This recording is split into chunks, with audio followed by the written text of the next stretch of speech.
Hi guys, this is Miss Magnus here for my second episode that is actually going to be a chapter book, and it's going to be in different parts.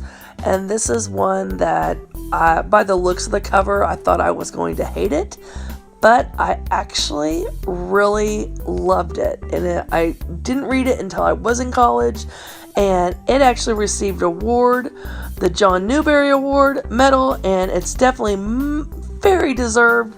And the title is called The Whipping Boy. And so let's get started and enjoy. Chapter 1, in which we observed a hair-raising event. The young prince was known here and there and just about everywhere else as Prince Brat. Not even black cats would cross his path. One night the king was holding a grand feast. Sneaking around behind the lords and ladies, Prince Brat tied their powdered wigs to the backs of their oak chairs. Then he hid behind the footmen to wait. When the guests stood up to toast their king, their wigs came flying off. The lords clasped their bare heads as if they had been scalped, and the ladies shrieked, Prince Brat, he's never been called that to his face, of course. Try to kept from laughing. He clapped both his hands over his mouth, but out of a rip, a cackle of ha-has and ha-hees and he-he-hees came out. The king spied him and looked mad enough to spit ink. He gave a furious shout. Fetch the whipping boy! Prince Brat knew that he had nothing to fear. He had never been spanked in his whole life. He was a prince, and it was forbidden to spank, thrash, cuff, smack, or whip a prince. A common boy was kept in the castle to be punished in his place. Fetch me the whipping boy! The king commanded traveled like an echo from the guard to guard and up to the stairway into a small chamber in a dirty, drafty north tower. An orphan boy named Jeremy, the son of a rat catcher, roused from his sleep. He had been dreaming happily of his ragged but carefree life before he had been plucked from the streets and the sewers of the city to serve as the royal whipping boy. A guard shook him fully awake. On your feet, me boy. Jeremy's eyes blazed up. Ain't I already been whipped twice today? Gah! What's the prince done now? Let's not keep the great folks waiting, lad. And in the main hall the king asked, 20 whacks! Defiantly biting back every yelp and cry, the whipping boy received the 20 whacks. Then the king turned into the prince and said, and let that be a lesson to you. Yes, Papa. The prince lowered his head as so appeared humbled and contrite, but while he was feeling a growing aspiration with his whipping boy. In the tower chamber, the prince fixed him with a scowl. You're the worst whipping boy I ever had. How come you never bawl?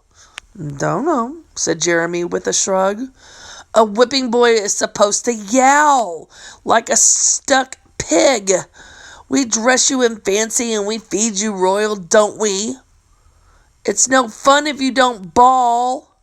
Jeremy shrugged again. He was determined never to spring a tear for the prince to gloat over. Yelp and bellow next time, hear? Or I'll tell Papa to give you back your rags and kick you into the streets. Jeremy's spirit soared. Much obliged, your royal awfulness, he thought. I'll take me rags and I'll be gone in a half blink of an eye. Chapter 2, wherein the prince cannot write his name.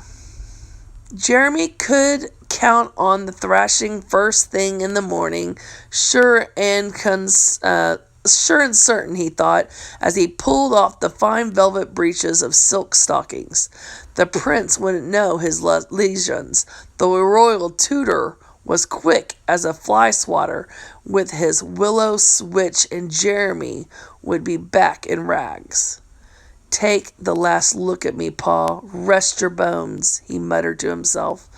"Did you ever think I'd be holed up in the king's own castle and ringed up here with duds with you shame a peacock? Reckon I'll fetch a pair of sharp-toothed ferrets and go to rat-catching, same as you. Same as you, Pa."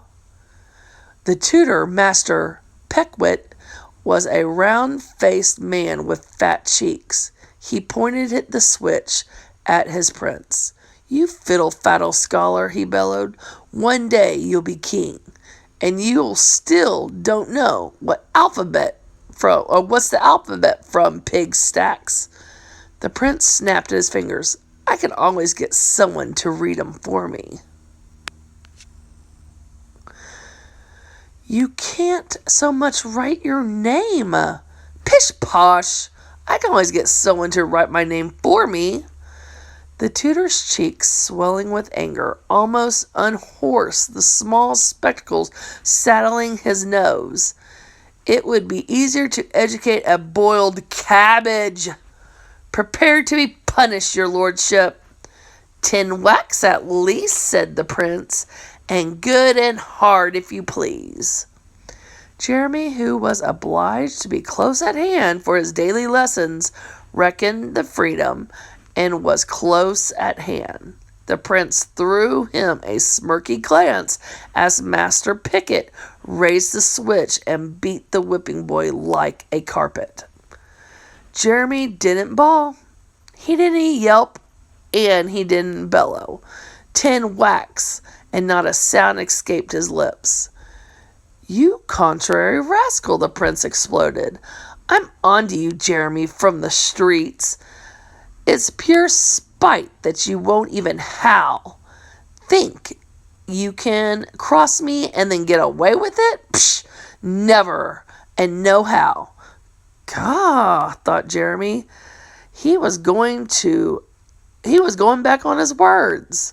"And don't even try to run away. I'll have you tracked down and then your tongue tied and your tongue hung out like the red flag." And so it went for more than a year. The prince learned nothing. The whipping boy learned to read, write, and do some sums. Chapter 3. The Runaways. On a night where the moon gazed down like an evil eye, the young prince appeared in Jeremy's chamber. "Boy," tumbled out of bed, "I need a manservant." Jeremy saw that the prince was wearing a black coat and carrying a wicker basket the size of a sea chest. "What are you up to now? Walking in your royal sleep, are you?" "I'm running away." The whipping boy sat bolt upright. Hardly a day passed that he didn't make a plan or another to run off. But a prince? What a horrible new mischief was this? "You can't hop off like you don't common folks. What's biting you?" said the prince. "I'm bored with dumping bullfrogs in the moat so no one can wink asleep." "Boring. And didn't you laugh fit to kill them when the knights slipped off their horses and clattered in the ground? You hog-greased the saddles." The prince folded his arms. "Boring. And didn't you get threatened so that you have this hide of mine feels and the devil runs out of me with the spikes out of his shoes? Let's be off." "Why me?" Jeremy thought. "Can't you find a friend to run off with?" But no, not you, Prince Brat. You've got no friends. "That's why me." Jeremy pointed to the window. "It's night out. he protested. The best time, replied the prince. But ain't you afraid of the dark? Everyone knows that. You won't even sleep without a lit candle. Lies! Anyway, the moon's up, so the good's good and bright, so come on. Jeremy stared at him with dreadful astonishment. The king will have a gory eye fit. Positively. He'll hunt us down. You'll get off light as a feather, and I'll be lucky if it don't whip me to the bone. More likely, I'll be hung from the gallows, screwed for sure, scragged for sure. You're a lookout, said the prince as the dirty grin. Carry the basket, Jimmy, from the streets, and follow me. All right, guys, this is part 1 of The Whipping Boy. Join me again for part 2 as we continue and start on chapter 4, where we're containing the hands in the fog. What happens to Jeremy? What happens to Prince Brat? We won't know, but we will see you next time.